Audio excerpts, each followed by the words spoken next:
তো দর্শক বিন্দু আসসালামু আলাইকুম। আজকে আমি গাছের সঙ্গে আপনাদের পরিচয় করিয়ে দেবো। এটা একটা মাঝারি প্রকৃতির গাছ এবং আমি এই গাছটি 200 টাকা দিয়ে লাগিয়েছি। কলমের একটি চারা, এই যে দেখতে পাচ্ছেন সফেদা ধরে আছে। এইভাবে 12 মাসই একটি ফল, সবসময় এক ফুল আসছে, আবার ধরছে, আবার বড় হচ্ছে, পাকছে, বিভিন্ন সাইজের সফেদা থাকে। তো সফেদা কিন্তু একটি অত্যন্ত পুষ্টি সমৃদ্ধ ফল।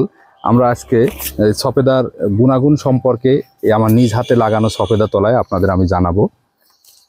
তো আসলে আমি বিভিন্ন তথ্য থেকে জানতে পেরেছি, নির্ভরযোগ্য পত্রিকা, তারপরে আপনার ইন্টারনেট ঘাটাঘাটি পেয়েছি এবং আশা করা যায় এগুলো তথ্যগুলি নির্ভরযোগ্য যে এই যে সফেদা ফলটা কিন্তু ত্বকের আর্দ্রতা বজায় রাখে, যার ফলে কিন্তু সহজে বয়সের ছাপ পড়ে না এবং এতে প্রচুর এনার্জি পাওয়া যায়, কারণ এতে প্রচুর পরিমাণ গ্লুকোজ থাকে, দেহে এনার্জি পাওয়া যায়। যাদের ঠান্ডা কাশির সমস্যা আছে, সর্দি কাশি, এটা কিন্তু প্রতিরোধে এই সফেদা একটা গুরুত্বপূর্ণ ভূমিকা পালন করে। এতে এ ও সি সমৃদ্ধ, যা চোখের স্বাস্থ্য ভালো রাখে এবং রোগ প্রতিরোধ ক্ষমতা কিন্তু আপনার বৃদ্ধি করবে। আর এই ফলে প্রচুর পরিমাণ ফাইবার থাকার কারণে এটা আপনার নিয়মিত মলত্যাগের অভ্যাস বজায় রাখবে, হজম প্রক্রিয়া সহায়তা করে এবং পাশাপাশি আপনার যদি কোষ্ঠকাঠিন্য থাকে সেটা থেকে আপনি মুক্তি পেতে পারেন। এই ফলে থাকা আপনার কেমিক্যাল এবং অ্যান্টিঅক্সিডেন্ট থাকে, এটাই হচ্ছে গুরুত্বপূর্ণ বিষয়, যেটা ক্যান্সার প্রতিরোধে, ক্যান্সার কোষগুলোর বৃদ্ধি বন্ধ করে এবং ক্যান্সার প্রতিরোধে কিন্তু এটা গুরুত্বপূর্ণ একটা ভূমিকা রাখে। এছাড়া এতে ভিটামিন ই থাকার কারণে আপনার চুল মজবুত হবে, চুল পড়া রোধ হবে এবং চুলের যাবতীয় সমস্যা থেকে আপনি মুক্তি পেতে পারেন। প্রতিদিন যদি আপনি একটি করে অন্তত সফেদা খেতে পারেন, তাহলে আপনার ত্বক উজ্জ্বল হবে এবং সুস্থ সুন্দর থাকবেন। এটা রক্ত স্বল্পতা দূর করতে কিন্তু গুরুত্বপূর্ণ ভূমিকা পালন করে।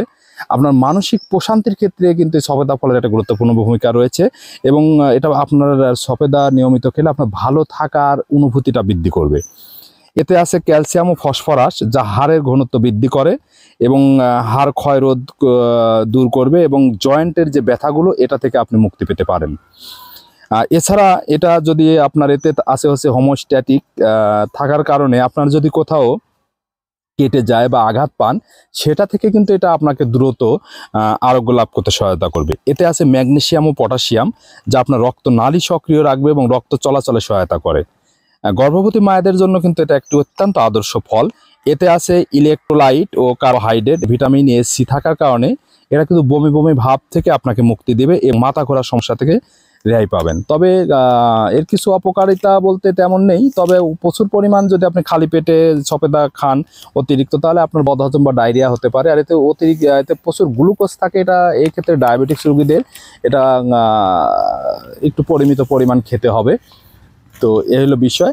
আর আমি আজকে একটা সফেদা আপনাদের দেখাচ্ছি। এই যে সফেদা, আমার গাছের সফেদা ফলটি, এটা কিন্তু এর চামড়াও আপনার খাওয়া যায়, এটাও পুষ্টিকর। তো আর যেটা এভাবে খাবেন, পর ছিলেও খাওয়া যায় অথবা পেকে গেলে আপনি যদি এইভাবে মাঝখান দিয়ে চাপ দেন, এই যে ইজিলি সফেদাটা কিন্তু ভাগ হয়ে গেল, এটা একটু বেশি পেকে গেছে এবং এই যে একটা বাইটের মতো হবে দেখেন। আর আল্লাহর রহমতে এই ফলটা অত্যন্ত সুস্বাদু এবং সুন্দর সেন্ট এবং পুষ্টিকর। বিসমিল্লাহির রহমানির রহিম। অত্যন্ত সুস্বাদু একটি ফল। তো আজকের মতো সবাইকে ধন্যবাদ, সেই সাথে সন্ত্রাসী রাষ্ট্র ইসরায়েল ধ্বংস হোক, এই মহান আল্লাহর কাছে এই প্রার্থনা। সবাইকে ধন্যবাদ। আসসালামু আলাইকুম।